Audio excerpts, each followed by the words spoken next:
Շնորհակալություն, կառավարության հարգելի գործընկերներ, մեծարգո պարոն վարչապետ, թեև վերջին օրերին շատ ակտիվ արտաքին շփումներ ունեք, համենայն դեպս իմ հարցը ուղղված է ներքին կյանքին։ Պարոն վարչապետ, 10 օր առաջ մենք ունեցանք մեր կուսակցության համաժողովը, որի ընթացքում նաև նոր վարչություն ընտրվեց, ուզում եմ շնորհավորել նոր ընտիր վարչությանը։ Համաժողովի ընթացքում բրիֆինգի ժամանակ լրագրողներից մեկը ձեզ հարց հղեց կապված նախորդ ընտրությունների իբր կեղծման հետ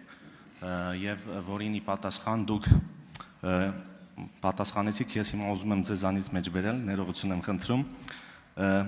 դուք ԿՊ-ի ընտրությունների մասին եք խոսում, իսկ այդ որ կուսակցությունն է, որ ընտրությունն է լինում, այդ հարցը պիտի տաք, որ կուսակցությունն է, որ դուք տեսնում եք, որ վարչության կազմը նախապես որոշված չի, տենց բան եղել է ընդհանրապես մեր երկրի պատմության մեջ, տենց բան կա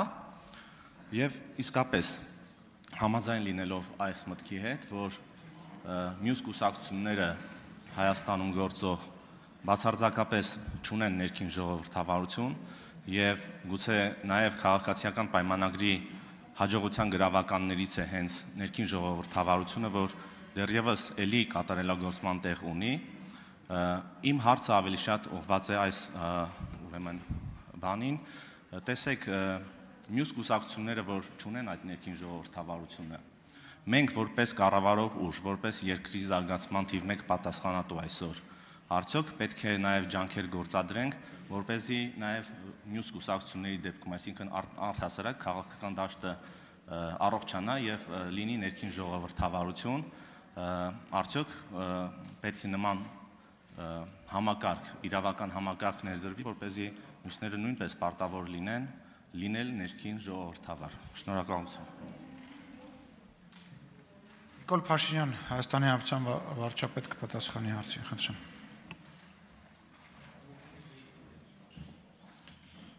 Շնորհակալ եմ պարոն Բաբայան հարցի համար եւ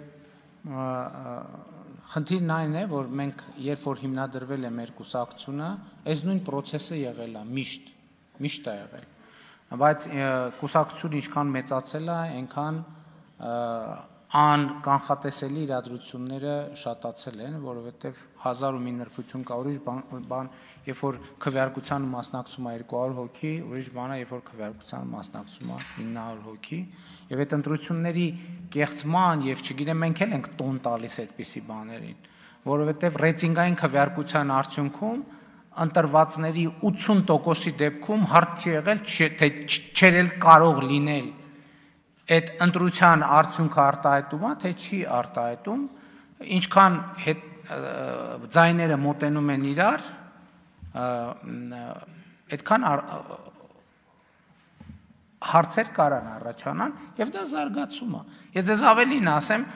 ես չգիտեմ նկատվեց թե չէ, բայց օրինակ նախկինում ոնց էր կուսակցության վարչությունը ընտրվում էր եւ առաջադրում էր կուսակցության վարչության նախագահի թեկնածու,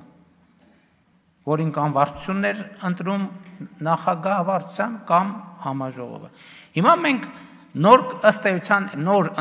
ընտրակարգով մենք այս համակարգը փոխել ենք եւ վարչության անդամի թեկնածու առաջադրված յուրաքանչյուր ոք այդ փաստի բերումով նաեւ ինքը վարչության նախագահի թեկնածու է։ Այսինքն մենք այս ժողովրդավարության ճանապարհին եւս մի քայլ ենք արել, ընդ որում արել ենք այդ քայլը հարմարվելով այն օրենսդրությանը, որը մենք ենք ընդունել։ Այս շատ կարևոր նրբություն է եւ ինչ վերաբերվում է ձեր հարցին, ես կարծում եմ քաղաքական համակարգի կայացման առումով շատ կարևոր է, որ մենք այդ որոշումները կայացնենք, որպեսզի այո, կուսակցությունը ինքը պետք է լինի ամենաթափանցիկ գործող համակարգը, տեսեք օրինակ նույնը կա, չէ՞, մեր կուսակցության դրամահավաքի հետ կապված, բա այնով էր,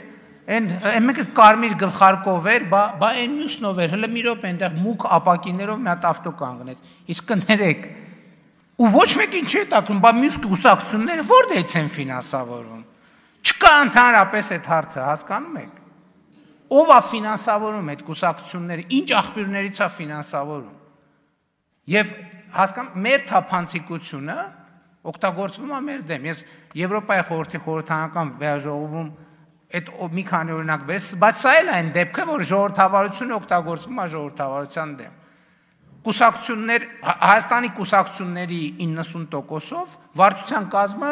կամ ղեկավար մարմնի կազմը մի հոգի կամ երկու հոգի գրում են, երբեմն ցույցեր չեն տալիս, հետո մարդիկ մամուլից են իմանում, թե ինչ եղավ, ոնց ընտրվեց։ Ձեր միտքը համենայն դեպս ինձ դուր է գալիս, որ մենք պետքա ժողովրդավարական երկիր ենք, ուրեմն մենք պետք է գտնենք մեխանիզմներ, որ այն կուսակցությունը, որ գործում է մեր երկրում, իրենք նույնպես համապատասխանեն ժողովրդավարության եւ թափանցիկության կանոններին։ Եվ դա կարող է ընդհանուր ընտրություններին մասնակցել չմասնակցելու հնարավորություն տալ չտալու հարց առաջացնի, որովհետեւ բանը կոնսպիրատիվ կառույցները ինչի համար են ընտրություններին մասնակցում, թող գնան զբաղվեն կոնսպիրացիայով, մենք իրենց բացահայտենք։ Արձագանք։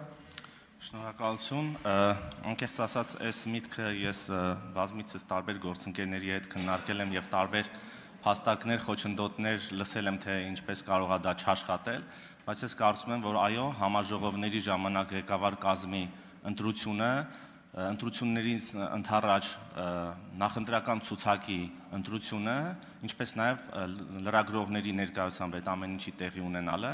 պետք է օրենքով կարգավորված լինի, պարտադիր լինի եւ թե որքանով արդեն ձևական կլինի մյուս կուսակցությունների դեպքում դա, ես կարծում եմ, որ ժամանակի ընթացքում կհղկվի եւ ձևականությունը միգուցե կկորի եւ կդառնա իրական։ Շնորհակալություն։